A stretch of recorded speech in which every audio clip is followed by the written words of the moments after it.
الحمدللہ رب العالمین والصلاة والسلام علی محمد الامین فاعوذ باللہ من الشیطان الرجیم بسم اللہ الرحمن الرحیم۔ خواتین و حضرات، ہم میزان حصہ دوم میں 7ویں باب کا مطالعہ کر رہے ہیں۔ یہ حدود و تعزیرات کا باب ہے۔ پچھلی نشست میں قذف کا قانون زیر بحث تھا اور بات یہاں تک پہنچ گئی تھی کہ قذف چونکہ زنا کی تہمت ہے، اس کے قانون کا دقت نظر کے ساتھ مطالعہ کیا جائے تو یہ بات بالکل واضح ہو جاتی ہے کہ اللہ تعالیٰ نہیں چاہتے کہ زنا کی تہمت لگائی جائے، مجرم کو کیفر کردار تک پہنچایا جائے۔ وہ یہی چاہتے ہیں کہ اس کے جرم پر پردہ ڈال دیا جائے۔ وہ اگر ایک شریف زادہ ہے یا شریف زادی ہے تو اسے سوسائٹی میں رسوا نہ کیا جائے۔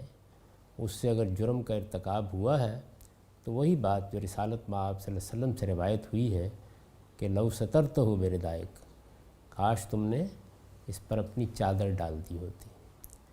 یہی اسلام کی تعلیم ہے۔ میں جگہ جگہ اس طرف اشارہ کر رہا ہوں کہ یہ بات تو بالکل واضح ہے کہ شریعت کی جو سزائیں بیان ہوئی ہیں یہ خدا کا ابدی قانون ہے۔ قرآن مجید میں یہ جہاں جہاں بیان ہوئی ہیں بالکل واضح طور پر قرآن نے یہ بتا دیا ہے کہ یہ اللہ کا قانون ہے اور اس کے ماننے والوں کے لیے اس پر عمل کرنا ضروری ہے۔ اس میں کسی نوعیت کی تخصیص و تحدید کہ یہ زمانہ رسالت سے متعلق ہے یا بنی اسماعیل سے متعلق ہے، قرآن مجید قبول نہیں کرتا۔ یہ خدا کی ابدی شریعت ہے۔ یہ بات میں جگہ جگہ واضح کر رہا ہوں، لیکن سزائیں چونکہ سخت ہیں تو اس وجہ سے یہ آپ دیکھ سکتے ہیں کہ اس کے حدود و شرائط میں ایسی چیزیں رکھ دی گئی ہیں جس میں ان کے نفاذ کی نوبت کم سے کم آئے۔ قتل و جراحت میں دیکھ لیجئے کہ وہاں دیت کی گنجائش رکھ دی گئی۔ ریاست کو بھی حق دے دیا گیا کہ اگر مقتول کے ورثہ معاف کر دیتے ہیں تو وہ بھی عفو درگزر سے کام لے سکتی ہے۔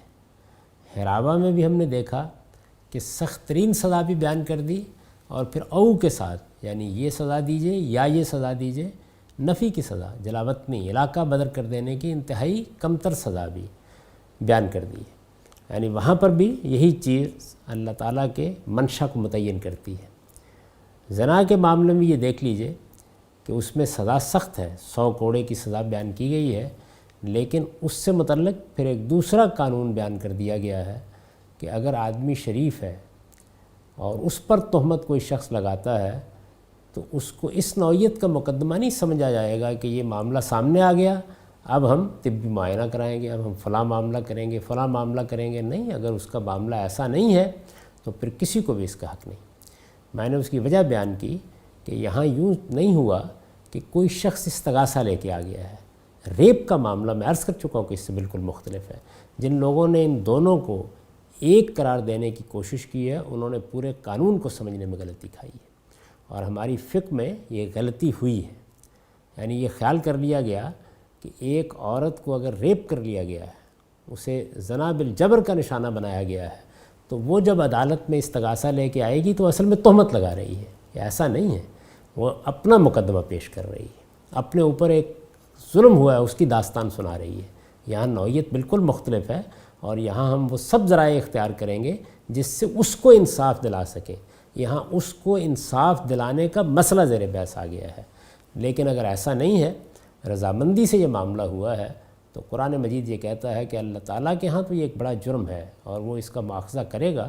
قیامت میں یہ لوگ پیش ہوں گے تو بڑے گناہوں کی حیثیت سے انہیں اس کا جواب دینا ہوگا، لیکن دنیا میں یہ بہتر ہے کہ اس پر پردہ ڈال دیا جائے، انہیں رسوا نہ کیا جائے۔ خود معاشرے کے استحکام کے لیے جس طرح یہ ضروری ہے کہ زنا کے معاملے میں سختی برتی جائے، اسی طرح یہ بھی ضروری ہے کہ ہر شخص کو زانی کے طور پر سوسائٹی میں متعارف کرانے کی صحیح نہ کی جائے۔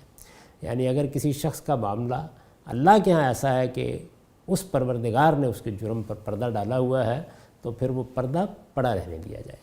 یہی تعلیم ہم کو دی گئی ہے، اور یہ یہاں پہ آپ اس پورے قانون کو دیکھ لیجئے، اس کے لفظ لفظ سے یہ چیز واضح ہے۔ اللہ تعالیٰ جب یہ اصرار کر رہے ہیں کہ 4 گواہ لے کے آئیے، اس کے بعد آپ کی بات سنی جائے گی، تو اس کے صاف معنی یہی ہے کہ اب کوئی آدمی آخر یہ کیوں کرے گا۔ اور پھر یہی نہیں ہے کہ ایک آدمی 4 گواہ نہیں لا سکا تو مقدمہ قبول نہیں کیا گیا، یا اس سے کہا گیا کہ تمہاری بات ہم سننے کے لیے تیار نہیں ہیں، نہیں، اس کی سزا مقرر کر دی گئی۔ یعنی اگر کوئی آدمی اب یہ کرتا ہے تو گویا اپنی پیٹھ کو کوڑوں کے لیے پیش کرتا ہے، تو وہ سزا زیر بحث ہے۔ اس کی سزا قرآن مجید کی روح سے یہ ہے، اسے 80 کوڑے مارے جائیں، یعنی زنا کے جرم میں 100 کوڑے، اور اگر زنا کی تہمت لگا دی جائے، زنا کا الزام لگا دیا جائے، الزام سچا ہے لیکن 4 گواہ پیش کرنے ممکن نہیں ہو سکے، تو 80 کوڑے مار دیے جائیں گے۔ اس کے اندر جو چیز چھپی ہوئی ہے وہ ظاہر ہے یہی ہے کہ یہ جسارت کیوں کی ہے، اس کی کیا ضرورت تھی۔ ایک شریف انسان، ایک شریف زادی، آخر اس نے کیا جرم کیا تھا کہ اس کو رسوا کرنے کے لیے لوگ اکٹھے ہو کے آ گئے ہیں۔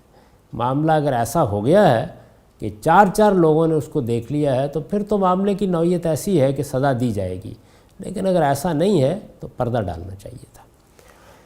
اسے 80 کوڑے مارے جائیں، اسے ہمیشہ کے لیے ساکت الشہادت قرار دے دیا جائے، یعنی اس سے بھی آگے بڑھ کر یہ کہ اب اس کی گواہی قبول نہیں کی جائے گی اور ہمیشہ کے لیے اسے ساکت الشہادت قرار دے دیا جائے گا، یعنی اس کی گواہی پھر کسی معاملے میں بھی کبھی قبول نہ کی جائے، اور اس طرح معاشرے میں اس کی حیثیت عرفی بالکل ختم کر دی جائے۔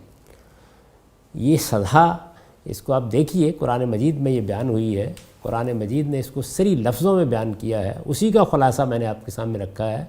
یہ جسارت کے لیے کوئی گنجائش چھوڑتی ہے کہ لوگوں پر اس طرح کی تہمت لگائی جائے، تو اس سے اندازہ کیا جا سکتا ہے کہ سزائیں اگرچہ سخت مقرر کی گئی ہیں لیکن اس کے لیے قانون ایسا بنایا گیا ہے کہ سوسائٹی کے اندر اس سے کوئی انارکی پیدا نہیں ہوتی۔ یعنی یہ نہیں ہے جس طرح کہ عام لوگ خیال کرتے ہیں کہ اگر ایک مسلمانوں کی حکومت قائم ہو جائے گی اور اس میں شریعت کی سزائیں نافذ کر دی جائیں گی تو اس کے نتیجے میں ہر روز لوگوں کی پیٹھ پر کوڑے برس رہے ہوں گے۔ صورتحال یہ نہیں ہے، اس میں نہایت عمدہ توازن برقرار رکھا گیا ہے اور سزا دی گئی ہے، سزا مقرر کی گئی ہے، لیکن اس کے لیے یہ دیکھ لیجئے کہ کیا ہدایت کی جا رہی ہے۔ کوئی شخص تہمت لگانے کی جسارت نہ کرے، دیکھا ہے تو اپنے گھر میں بیٹھے، اگر بہت ہمدردی ہے تو اس شخص کی اصلاح کرنے کی کوشش کرے، اس کے ساتھ خلوت میں ملے، اپنی زبان پر یہ بات معاشرے میں نہ لائے، اس کی حیثیت عرفی کو نقصان نہ پہنچائے، اس کے جرم پر پردہ ڈالنے کی کوشش کرے۔ تاہم اگر صورتحال ایسی ہو گئی ہے کہ اس کو عدالت میں پیش کرنا ضروری ہے تو پھر سوچ سمجھ کر عدالت میں آئے، اس لیے کہ 4 گواہ پیش کرنے ہوں گے، اور اگر ایسا نہیں کیا جا سکے گا تو چونکہ تہمت لگا دی گئی ہے پھر 80 کوڑے بھی مارے جائیں گے اور ہمیشہ کے لیے ساکت الشہادت بھی قرار دے دیا جائے گا۔ 80 کوڑے اور رد شہادت، یعنی 80 کوڑے مارے جائیں گے اور اس کی شہادت ہمیشہ کے لیے رد کر دی جائے گی۔ یہ اس جرم کی دنیوی سزا ہے۔ اللہ تعالیٰ کے حضور میں جیسا کہ ارشاد ہوا یہ لوگ فاسق قرار پائیں گے، یعنی اللہ تعالیٰ نے اپنے لحاظ سے بھی اس کو جرم قرار دے دیا کہ یہ فاسقوں کا کام ہے کہ وہ اس طرح کی چیزیں اچھالتے ہیں اور اس طرح کی تہمتیں لگاتے ہیں اور اس طرح سے سوسائٹی میں لوگوں کو رسوا کرنے کی کوشش کرتے ہیں۔ یہ صاحب ایمان لوگوں کا کام نہیں ہے، یعنی وہ ان معاملات میں، یہاں چونکہ کسی کو حق نہیں دلوانا، کسی کا حق نہیں تلف ہوا، اس میں انصاف کے تقاضے پورے کرنے ہوتے ہیں، یہاں چونکہ یہ صورت نہیں ہے تو پھر آخر یہ بے لذت گناہ کرنے کے لیے کسی آدمی نے کیوں عدالت میں مقدمہ دائر کر دیا ہے؟ یہ قرآن مجید کا پیغام ہے، اور وہ یہ چاہتا ہے کہ لوگ ایسا نہ کریں، اور اگر وہ ایسا کریں گے تو خدا کے ہاں بھی فاسق قرار پائیں گے، الا یہ کہ اپنے جرم سے توبہ کریں اور اپنی اصلاح کر لیں۔ یعنی اگر کسی سے غلطی ہو جائے، بعض اوقات ایسا ہوتا ہے، دشمنی کے جذبات قلبہ پا لیتے ہیں، سوسائٹی کی اصلاح کے جذبات قلبہ پا لیتے ہیں، غیرت کے جذبات قلبہ پا لیتے ہیں، اور لوگ اس طرح کا مقدمہ لے کے آ جاتے ہیں، تو فرمایا کہ اگر وہ مقدمہ ثابت نہیں ہو سکا تو پھر وہ اللہ کے ہاں بھی فاسق قرار پائیں گے۔ اور ثابت نہیں ہو سکا کیا مطلب ہے؟ یعنی جو قانون بنا دیا گیا ہے کہ 4 گواہ پیش کرنے ہوں گے، ان کی بنیاد پر ثابت نہیں ہو سکا۔ میں یہ عرض کر چکا کہ اس کے سوا جتنے باقی جرائم ہیں وہ چونکہ استقرار حق کی نوعیت کے جرائم ہیں، یعنی ان میں کسی کا حق آپ دلواتے ہیں، کسی پر ظلم ہوا ہے اس کا ازالہ کرتے ہیں، وہاں انصاف کے تقاضے پورا کرنا ہوتے ہیں، اس وجہ سے ان میں یہ شرائط نہیں ہے، ان کے لیے کوئی فکر نہیں ہے۔ جن لوگوں نے یہ خیال کیا ہے کہ اس میں 2 گواہ ہونے چاہیے تب اسلامی شریعت کے جرائم ثابت ہوتے ہیں، ایسا نہیں ہے۔ اس میں قاضی کو فیصلہ کرنا ہے کہ جرم کیا ہے، اس کی نوعیت کیا ہے، میں کس گواہ کو قبول کرتا ہوں، کس گواہ کو قبول نہیں کرتا، یعنی اس کی نوعیت بالکل الگ ہے۔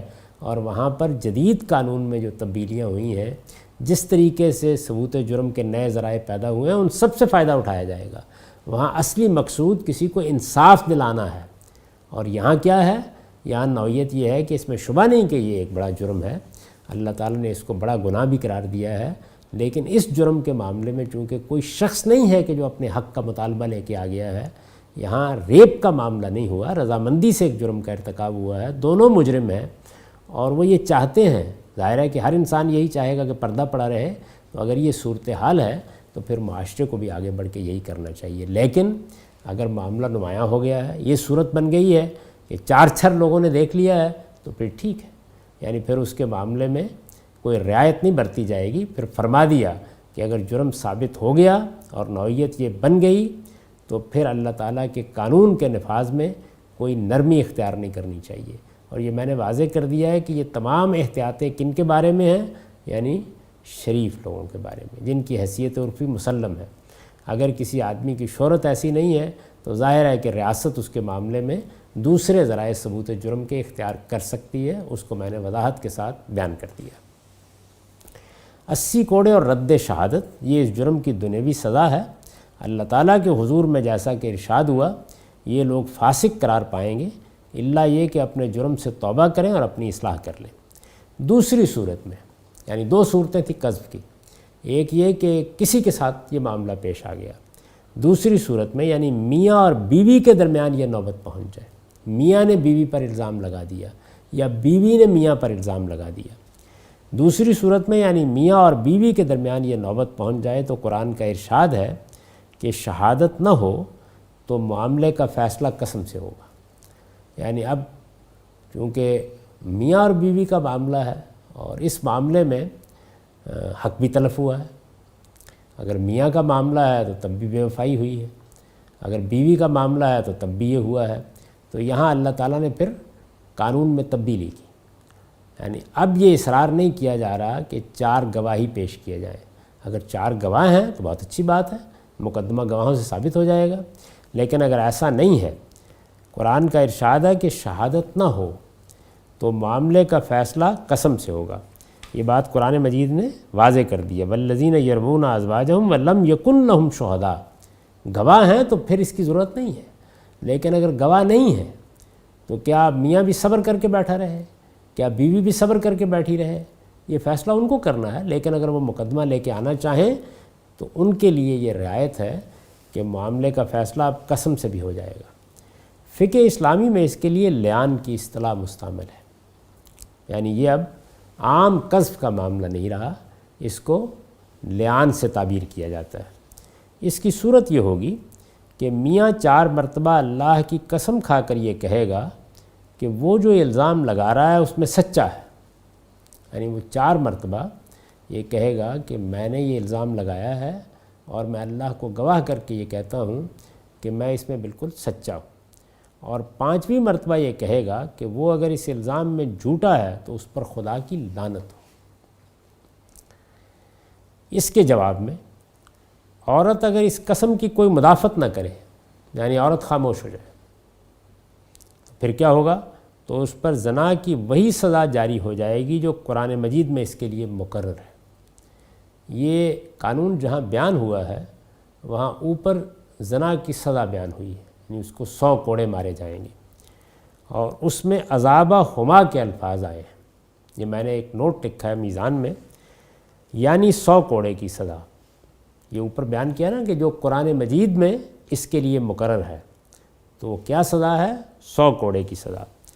اصل میں اس کے لیے یدرؤ عنہ العذاب کے الفاظ آئے ہیں، یعنی جو الفاظ آئے ہیں قرآن مجید میں وہ یہ ہے کہ اس سے عذاب ٹلے گا، یدرؤ عنہ العذاب۔ اسی مفہوم کے لیے ان آیات سے پہلے آیت 2 میں عذابہ ہما کی تعبیر اختیار کی گئی ہے، یعنی اوپر آیت 2 میں اللہ تعالیٰ نے اس کے لیے بالکل وہی لفظ اختیار کیا ہے عذابہما، یعنی لوگ اکٹھے ہوں اور وہ ان کے عذاب کو دیکھیں، یعنی وہاں سزا کو عذاب سے تعبیر کیا ہے، یہاں بھی بالکل وہی لفظ اختیار کیا ہے۔ عربی زبان کے علماء جانتے ہیں کہ اس میں یہ قاعدہ بالکل مسلم ہے کہ معرفہ کا اعادہ اگر معرفہ کی صورت میں کیا جائے اور کوئی قرینہ مانے نہ ہو تو دوسرا بیان ہی پہلا ہوگا۔ یعنی جب آپ نے ایک جگہ ایک لفظ استعمال کیا اور اس کے بعد کوئی قرینہ مانے نہیں ہے، اسی لفظ کو آپ نے دہرا دیا، وہاں پر بھی وہ معرفہ تھا، یہاں بھی معرفہ ہے، نکرہ ہے تو نوعیت بالکل اور ہو جائے گی، لیکن معرفہ کا اعادہ آپ نے معرفہ کی صورت میں کر دیا ہے، العذاب کی جگہ العذاب آ گیا ہے، یا عذابہما کی جگہ العذاب آ گیا ہے، تو اب کیا ہے؟ اب یہ ہے کہ دوسرا بیان ہی پہلا ہوگا۔ اب آپ یہ نہیں کہہ سکتے کہ یہ سزا اور ہے اور وہ سزا اور ہے، لہٰذا 100 کوڑے کے سوا کوئی دوسری سزا اس سے کسی طرح مراد نہیں لی جا سکتی۔ یہ خود قرآن مجید کی ایک داخلی شہادت ہے جس سے بالکل واضح ہو جاتا ہے کہ قرآن مجید شادی شدہ یا غیر شادی شدہ کی بنیاد پر سزا میں کوئی فرق نہیں کر رہا، کیونکہ یہاں جو عورت زیر بحث ہے لیان میں، یہ شادی شدہ ہے، اور اس کے بارے میں بالکل وہی لفظ استعمال کیا ہے، اور جس طریقے سے استعمال کیا ہے اس میں اب اس کی گنجائش نہیں ہے کہ آپ باہر سے لا کر یہ بتائیں کہ وہ عذاب کیا ہے۔ اوپر جب ذکر کر دیا اور پھر العذاب کا لفظ آ گیا تو اس سے وہی مراد ہوگا، عربیت میں اس کی کوئی گنجائش نہیں ہے۔ میں نے اس کے بارے میں بھی تفصیل کے ساتھ برہان میں لکھا ہے اور یہ بتایا ہے کہ اس طرح قرآن مجید نے اگر آپ سورہ نور کو پڑھیں تو اس سارے مسئلے کا خاتمہ کر دیا ہے جو ہمارے ہاں بدقسمتی سے سوء فہم سے پیدا ہو گیا ہے۔ میں اس پر تفصیل کے ساتھ گفتگو کر چکا ہوں کہ روایتوں کو کس طرح غلط سمجھا گیا ہے، واقعات کی کس طرح غلط تعبیر کی گئی ہے، اصل معاملہ کیا تھا، اور اس معاملے میں قرآن مجید کی وہ آیت زیر بحث آئی ہے جس کے بارے میں پہلی مرتبہ امام فراہی نے توجہ دلائی کہ اصل میں ان واقعات کو اس آیت کی روشنی میں سمجھنا چاہیے۔ تو یہ ایک مزید داخلی شہادت ہے جس کی طرف یہاں اشارہ کیا گیا ہے۔ جو لوگ عربیت کا ذوق رکھتے ہیں وہ سورہ نور کے اس ابتدائی حصے کو پڑھیں تو ان پر یہ بالکل واضح ہو جائے گا کہ اوپر یہ فرمایا ہے کہ یہ صورت ہم نے نازل کی ہے، یہ حکم ہم نے فرض کیا ہے، اگر کوئی عورت زنا کا ارتکاب کرے یا مرد زنا کا ارتکاب کرے اس کو 100 کوڑے ماریں گے، اور اس موقع کے اوپر مسلمانوں کا ایک گروہ موجود ہوگا جو کیا کرے گا؟ عذابہما، ان کی سزا کا، اس کے لیے عذابہما کے الفاظ ہیں، وہ مشاہدہ کرے گا، اس کو دیکھے گا، اس موقع پر موجود رہے گا، یہ سزا کا حصہ ہے۔ اور تنہا یہی جرم ہے کہ جس کے ثبوت کے لیے اتنی کڑی شرائط ہیں لیکن سزا کا موقع آ جائے تو پھر قرآن مجید کہتا ہے کہ رسوا کر دیا جائے گا اگر اس طرح کی صورتحال پیدا ہو گئی ہے۔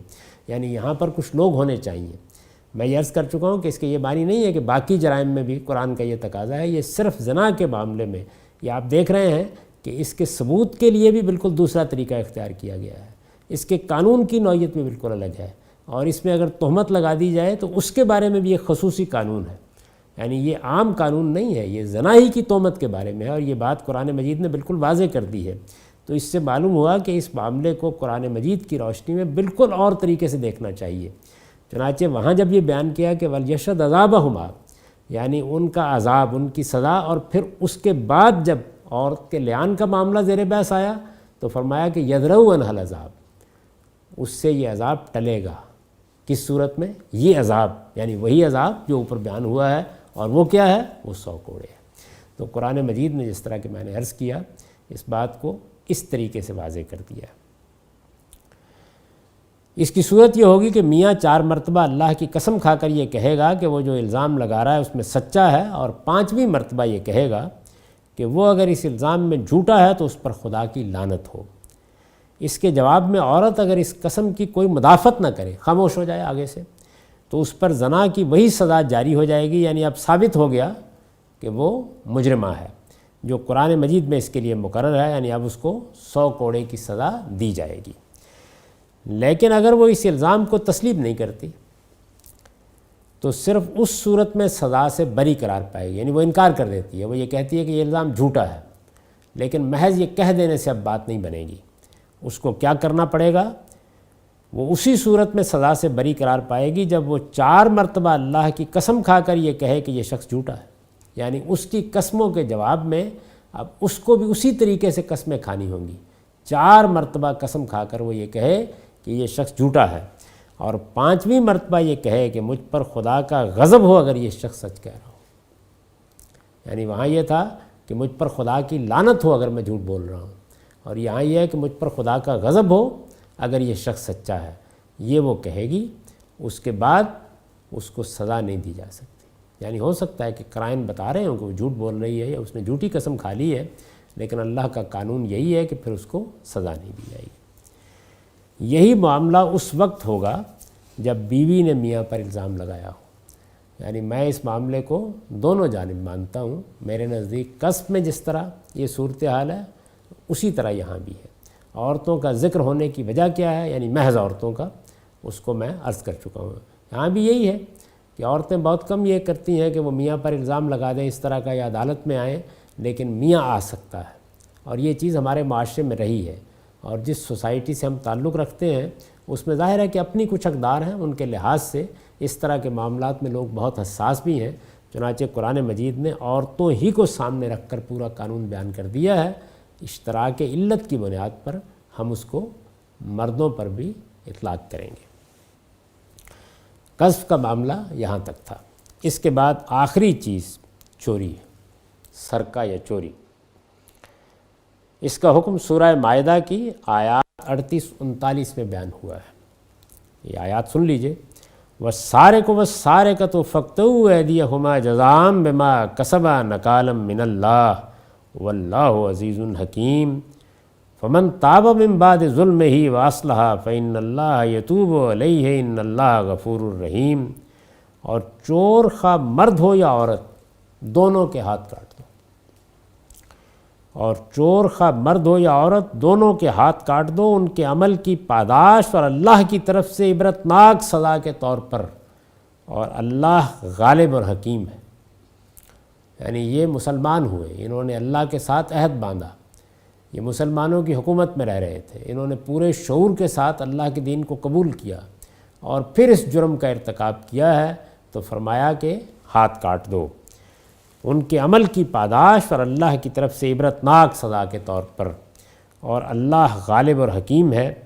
پھر جس نے اپنے اس ظلم کے بعد توبہ اور اصلاح کر لی تو اللہ اس پر نظر عنایت کرے گا، بے شک اللہ بہت درگزر کرنے والا، رحم فرمانے والا ہے۔ ان آیات میں چوری کی سزا کا جو قانون بیان ہوا ہے وہ درج ذیل نکات پر مبنی ہے۔ یعنی آیات آپ نے سن لی، ان میں جو قانون بیان ہوا ہے اب میں نے اس کا خلاصہ کر دیا۔ ان آیات میں چوری کی سزا کا جو قانون بیان ہوا ہے وہ درج ذیل نکات پر مبنی ہے۔ نمبر 1، قطع ید، یعنی ہاتھ کاٹ دینے کی یہ سزا چور مرد اور چور عورت کے لیے ہے۔ جو الفاظ استعمال کیے گئے ہیں وہ سارق اور سارقہ ہیں، فعل کے صیغے نہیں ہیں، صفت کے صیغے اختیار کیے گئے ہیں، جیسے زنا کے معاملے میں اختیار کیے گئے۔ تو یہ دیکھیے کہ اس فرق کو میں نے اردو زبان میں بھی منتقل کرنے کی کوشش کی ہے۔ یعنی سزا اس کی نہیں ہے کہ کسی نے چوری کی، سزا چور مرد اور چور عورت کی ہے۔ یہ چیز ہے جس کو ملحوظ رکھنا چاہیے اس سزا کو سمجھنے میں۔ یعنی ہاتھ کاٹ دینے کی یہ سزا چور مرد اور چور عورت کے لیے ہے۔ قرآن نے اس کے لیے سارق اور سارقہ کے الفاظ استعمال کیے ہیں۔ عربی زبان کے اسالیب بلاغت سے واقف ہر شخص جانتا ہے کہ یہ صفت کے صیغے ہیں جو وقوع فعل میں اہتمام پر دلالت کرتے ہیں۔ یعنی عربی زبان میں اگر آپ نے صرف یہ بیان کیا کہ فلاں آدمی نے روٹی کھائی، فلاں آدمی نے پانی پیا، تو یہ صرف اس چیز کو بیان کر رہا ہے کہ یہ واقعہ ہوا، یہ کام ہوا، یہ فعل سرزد ہوا۔ لیکن اگر آپ نے اس کو صفت میں تبدیل کر دیا ہے، یعنی یہ آدمی تو پیٹو ہے، تو اب نوعیت بالکل مختلف ہو گئی۔ صفت کے صیغے ایک خاص طرح کا اہتمام، ایک خاص طرح کی مداومت کو منتقل کرتے ہیں، یعنی جب یہ استعمال کیے جاتے ہیں، اور اس سے آگے پھر یہ ہوتا ہے کہ کوئی چیز اسم کی صورت اختیار کر جائے، یعنی علم بن جائے، جس طرح کے مشرکین عرب کے معاملے میں قرآن مجید نے اختیار کیا کہ وہ جب مشرکین کا لفظ کہتا ہے تو گویا بنی اسماعیل کے لیے وہ ایک علم بن گیا ہوا ہے، وہ اب عام لفظ نہیں رہا۔ یہ صفت کے صیغے ہیں جو وقوع فعل میں اہتمام پر دلالت کرتے ہیں، لہٰذا ان کا اطلاق فعل سرقہ یعنی چوری کے فعل کی کسی ایسی ہی نوعیت پر کیا جا سکتا ہے جس کے ارتکاب کو چوری اور جس کے مرتکب کو چور قرار دیا جا سکے۔ یہی چیز ہے جو میں نے زنا کی سزا میں واضح کی تھی، اور یہ بتایا تھا کہ یہ انتہائی سزائیں ہیں جو قرآن مجید نے بیان کی ہیں۔ یعنی اب آدمی زانی ہو گیا ہے، اب آدمی چور ہو گیا ہے، یہ صورت بن گئی ہے، وہ کسی رعایت کا مستحق نہیں رہا، تو اب یہ انتہائی سزا دی جائے گی۔ چنانچہ اگر کوئی بچہ اپنے باپ یا کوئی عورت اپنے شوہر کی جیب سے چند روپے اڑا لیتی ہے، یا کوئی شخص کسی کی بہت معمولی قدر و قیمت کی کوئی چیز چرا لے جاتا ہے، یا کسی کے باغ سے کچھ پھل یا کسی کے کھیت سے کچھ سبزیاں توڑ لیتا ہے، یا بغیر کسی حفاظت کے کسی جگہ ڈالا ہوا کوئی مال اچک لیتا ہے، یا آوارہ چرتی ہوئی کوئی گائے یا بھینس ہانک کر لے جاتا ہے، یا کسی اضطرار اور مجبوری کی بنا پر اس فعل شنیع کا ارتکاب کرتا ہے، تو بے شک یہ سب ناشائستہ افعال ہیں، اور ان پر اسے تادیب و تنبیہ بھی ہونی چاہیے، یعنی سزا دیں۔ یہ سب افعال بھی ایسے نہیں کہ نظر انداز کر دیے جائیں، انہی سے ابتدا ہوتی ہے جرم کی، تو سزا دیں۔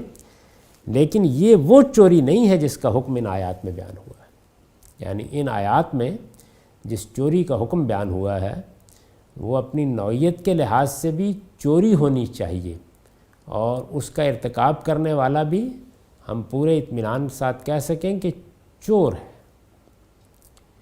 اور یہی چیز ہے جس کی بنیاد پر میں یہ کہتا ہوں کہ یہ انتہائی سزائیں ہیں، اور اس میں یہ دیکھا جائے گا کہ جرم اپنی نوعیت کے لحاظ سے اور مجرم اپنے حالات کے لحاظ سے کسی رعایت کا مستحق نہیں رہا۔ اگر یہ بات واضح ہو جائے گی تو اس کے بعد یہی سزا ہے جو اللہ تعالیٰ نے بیان کر دی ہے، لیکن اگر ایسا نہیں ہے تو پھر عدالت کوئی کم تر سزا دے سکتی ہے۔ لیکن یہ وہ چوری نہیں ہے جس کا حکم ان آیات میں بیان ہوا ہے، لہٰذا یہ انتہائی سزا ہے، اور صرف اسی صورت میں دی جائے گی جب مجرم اپنے جرم کی نوعیت اور اپنے حالات کے لحاظ سے کسی رعایت کا مستحق نہ رہا ہو۔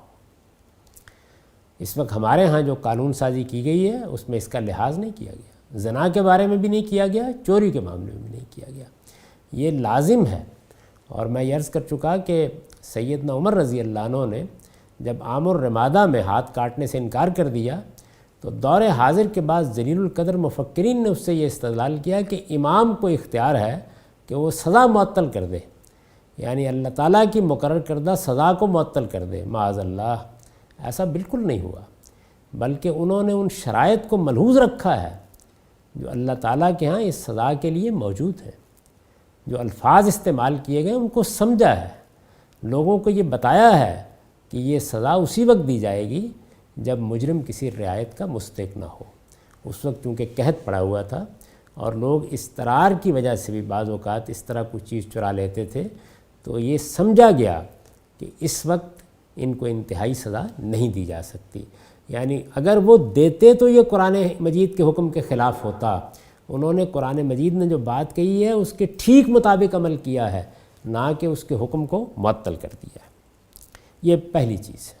دوسری، قطع ید کی یہ سزا جزام بما کسبہ نکالم من اللہ ہے، یعنی اس کے عمل کی پاداش بھی ہے اور اللہ تعالیٰ کی طرف سے عبرتناک سزا بھی ہے۔ قطع ید کی یہ سزا جزام بما کسبہ نکالم من اللہ ہے، لہٰذا مجرم کو دوسروں کے لیے عبرت بنا دینے میں عمل اور پاداش عمل کی مناسبت جس طرح یہ تقاضا کرتی ہے کہ اس کا ہاتھ کاٹ دیا جائے، یعنی علامت ہے ہاتھ کہ یہ چوری کرتا ہے۔ جس طریقے سے بدکاری میں کچھ اعضاء ہیں جو وہ کام کرتے ہیں، تو اس میں بھی ہاتھ علامت ہے، تو اس وجہ سے یہ کہا کہ اس کا ہاتھ کاٹ دیا جائے۔ اللہ تعالیٰ کے یہاں سزاؤں میں اس طرح کی مناسبتیں دنیا میں بھی ملحوظ ہیں، اور آخرت میں بھی جس طرح کے بعد روایات میں آتا ہے یہ چیزیں ملحوظ ہوں گی۔ لہٰذا مجرم کو دوسروں کے لیے عبرت بنا دینے میں عمل اور پاداش عمل کی مناسبت، یعنی عمل کیا ہے؟ چوری۔ پاداش عمل کیا ہے؟ ہاتھ چوری کرتا ہے، تو ہاتھ کو علامت کے طور پر کاٹ دیا جائے۔ جس طرح یہ تقاضا کرتی ہے کہ اس کا ہاتھ کاٹ دیا جائے، اسی طرح یہ تقاضا بھی کرتی ہے کہ اس کا دایاں ہاتھ ہی کاٹا جائے، یعنی چونکہ دایاں ہاتھ عام طور پر عامل ہاتھ ہے، فاعل ہاتھ ہے عام طور پر، تو یہ تقاضا ہے کہ پھر دایاں ہاتھ کاٹا جائے۔ اس لیے کہ انسانوں میں اعلیٰ کسب کی حیثیت اگر غور کیجئے تو اصلاً اسی کو حاصل ہے، اصلاً اسی کو حاصل ہے۔ لوگ بائیں ہاتھ سے بھی اس طرح کے جرائم کا ارتکاب کرتے ہیں، اور کوئی شخص اگر یہ دیکھے کہ صورتحال ایسی ہے تو وہ بایاں ہاتھ کاٹنے کے لیے بھی کہہ سکتا ہے، لیکن نبی صلی اللہ علیہ وسلم نے دایاں ہاتھ کاٹا تو اس میں یہ چیز ملحوظ ہے۔ پھر یہ بھی واضح ہے کہ لفظ ید کے قطعی اطلاق کی بنا پر اسے ہمیشہ پونچے ہی سے کاٹا جائے گا۔ یہ بحث پیدا ہو گئی ہے کہ جب قرآن نے کہا کہ ہاتھ کاٹ دیا جائے تو یہ کہاں سے کاٹا جائے گا، کیونکہ عربی زبان میں ہاتھ کا اطلاق یہاں سے لے کر یہاں تک پورے ہاتھ پر بھی ہو جاتا ہے، کونی تک بھی ہو جاتا ہے، اور ہاتھ کے اگلے حصے پر بھی ہو جاتا ہے۔ یہ زبان کا معاملہ ہے، لیکن قطعی اطلاق کس چیز پہ ہوتا ہے؟ قطعی اطلاق اگر کیجئے تو پہنچے تک کے ہاتھ پہ ہوتا ہے، یعنی باقی توسیعی اطلاقات ہیں یا مجازی اطلاقات ہیں۔ قطعی اطلاقات کی حیثیت سے ہم چیزوں کو دیکھیں گے تو قطعی اطلاق پہنچے تک پہ ہوتا ہے، نبی صلی اللہ علیہ وسلم نے یہیں تک اس کو کاٹا ہے۔ اس سے میں نے یہ واضح کرنے کی کوشش کی ہے کہ رسالت مآب صلی اللہ علیہ وسلم نے جب اس حکم پر عمل کیا ہے تو کس طرح قرآن مجید کے الفاظ جس چیز پر دلالت کرتے ہیں اس چیز کو ملحوظ رکھا ہے۔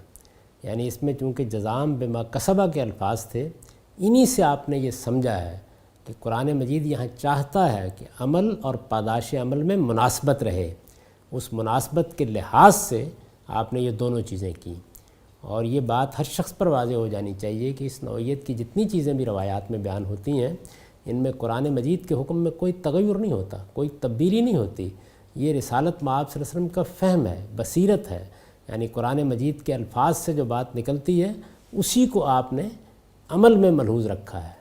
اور اس سے ہمیں بھی یہ توجہ ہوتی ہے کہ قرآن مجید کو کس تدبر سے دیکھنا چاہیے اور کس طریقے سے اس کے اندر اتر کر یہ جاننے کی کوشش کرنی چاہیے کہ اللہ تعالیٰ کا منشا کیا ہے۔ اس کو نبی صلی اللہ علیہ وسلم نے خود اپنے عمل سے واضح فرمایا ہے۔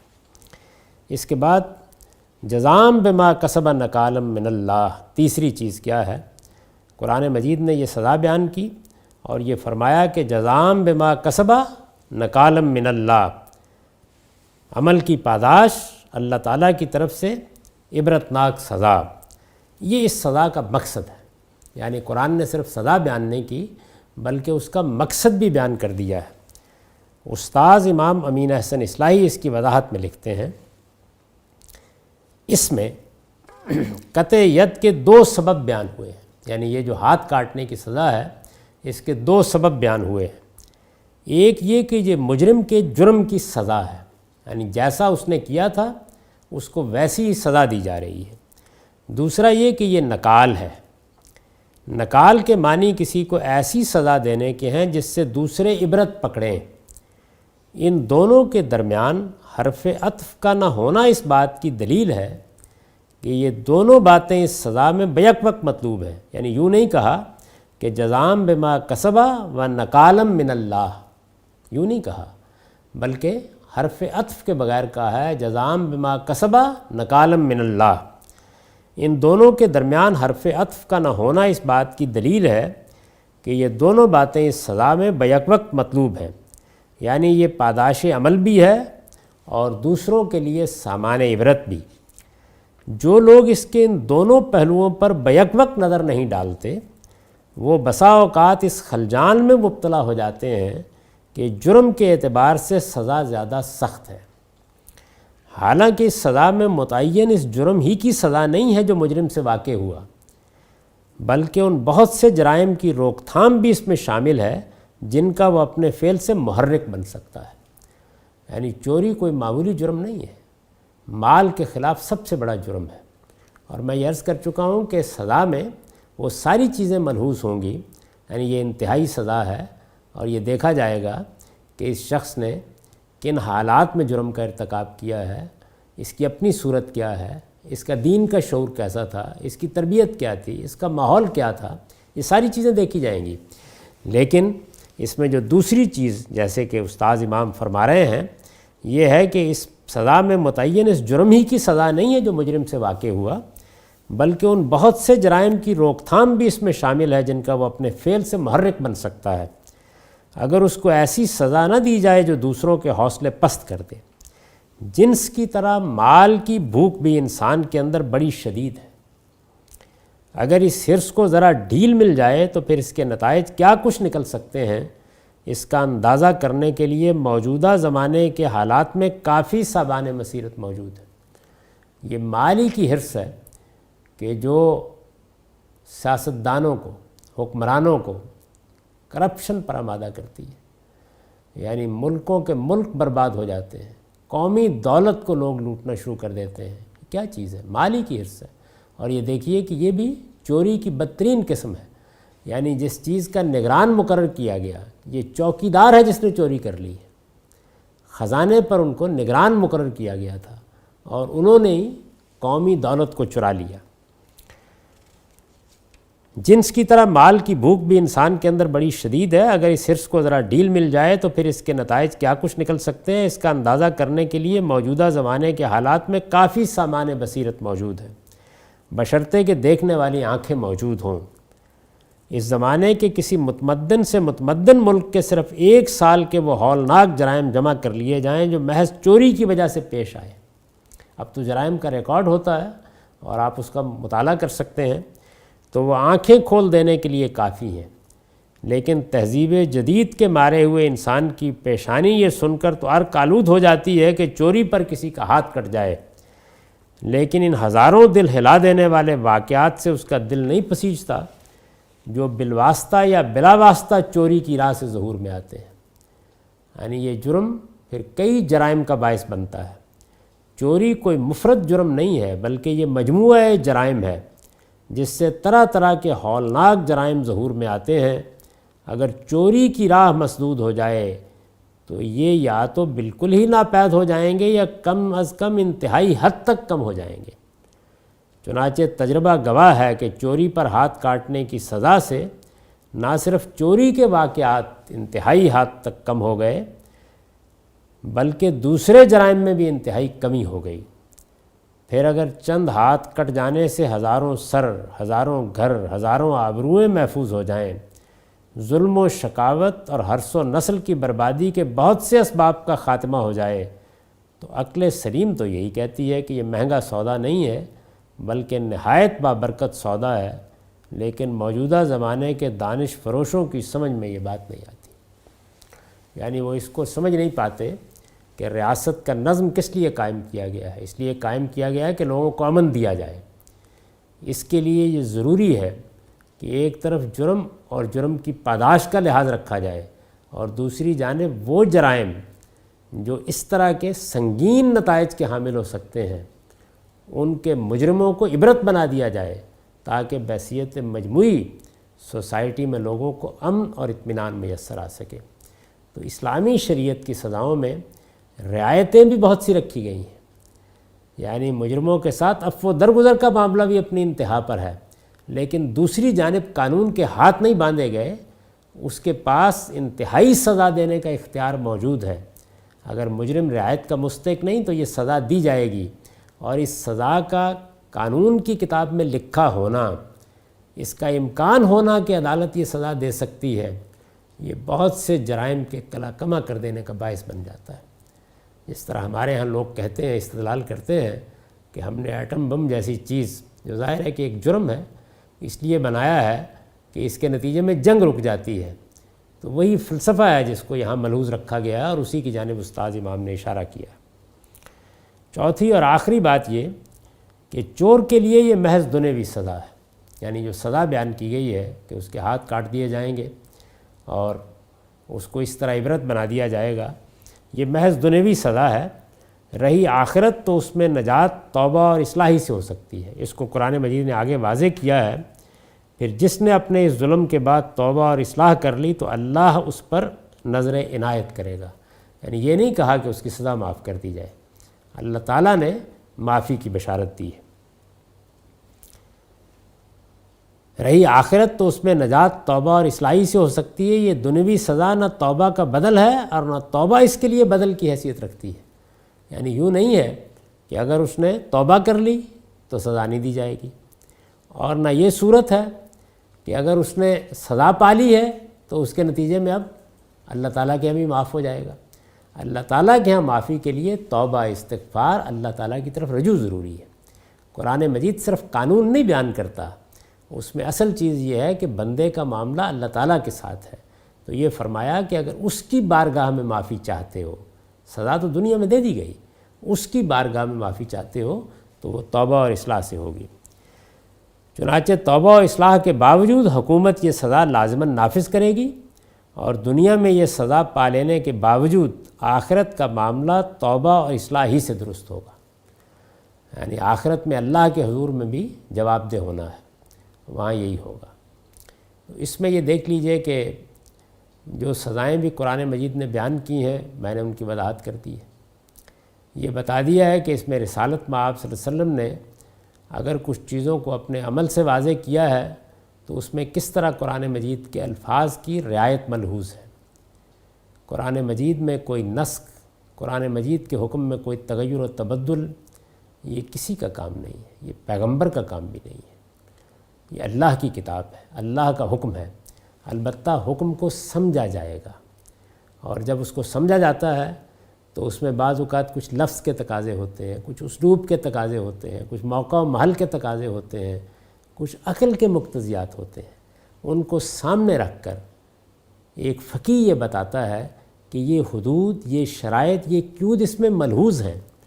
اگر ان حدود، قیود اور شرائط کو بیان کیا جائے تو وہ اصل میں حکم کا بیان ہے، اس میں کوئی تغیر و تبدل نہیں کیا جا رہا۔ میں نے میزان میں جن سزاؤں کو شریعت کی سزائیں سمجھا ہے وہ یہاں ختم ہو گئی، یعنی میزان میں تو مجھے یہ بتانا تھا کہ اللہ کا قانون کیا ہے، چنانچہ یہی جرائم ہیں جن کی سزائیں اللہ تعالیٰ نے مقرر کی ہیں، لیکن ہماری فقہ میں کچھ اور جرائم بھی ہیں جن کی سزا شرعی سزا سمجھی جاتی ہے۔ ان میں 3 جرائم بڑی اہمیت کے حامل ہیں۔ ایک ارتداد، اس کی سزا قتل بیان کی جاتی ہے۔ شراب نوشی، اس کی سزا بھی 80 کوڑے بیان کی جاتی ہے۔ اور اسی طریقے سے توہین رسالت کی بھی ایک سزا بیان ہوتی ہے۔ یہ 3 تو متعین جرائم ہیں۔ ایک چیز کا تعلق غیر مسلموں سے ہے، ان کے بارے میں بھی عام طور پر یہ سمجھا جاتا ہے کہ انہیں دنیا میں محکوم بنا کے رکھا جائے گا، انہیں یہ حق نہیں دیا جائے گا کہ وہ اپنی حکومت قائم کر سکیں یا اپنی شان و شوکت کے ساتھ رہ سکیں، ان کی شوکت توڑ دی جائے گی، اور مسلمان اس کے پابند ہیں کہ ان پر جزیہ عائد کریں اور انہیں ذلیل کر کے رکھیں۔ یہ بھی گویا ایک نوعیت کی سزا ہے، اگرچہ اس کا معاملہ وہ نہیں ہے جو مجرموں کو سزا دینے کا ہوتا ہے، لیکن اسلامی ریاست کے اندر بھی یا مسلمانوں کی ریاست میں بھی اس بات کا فقہ تقاضا کرتی ہے کہ ان کے ساتھ یہ معاملہ کیا جائے۔ محکومی اور ذلت، یہ چند چیزیں ہیں جن کو میں نے یہاں موضوع نہیں بنایا۔ اس کی وجہ یہ ہے کہ میں ان سے اتفاق نہیں رکھتا۔ اب آگے کی نشستوں میں میں آپ کی خدمت میں یہ عرض کروں گا کہ اس معاملے میں فقہا کو کہاں سے غلطی لگی ہے، اصل معاملہ کیا ہے، میں اس کے معاملے میں کیا رائے رکھتا ہوں، میں نے اگر ان کو قبول نہیں کیا تو اس کے کیا دلائل ہیں، ان پر ہم تفصیل کے ساتھ گفتگو کریں گے۔ اب اس نشست کا وقت ختم ہو گیا۔ اقول قولی ھذا واستغفر اللہ لی ولکم ولسائر المؤمنین۔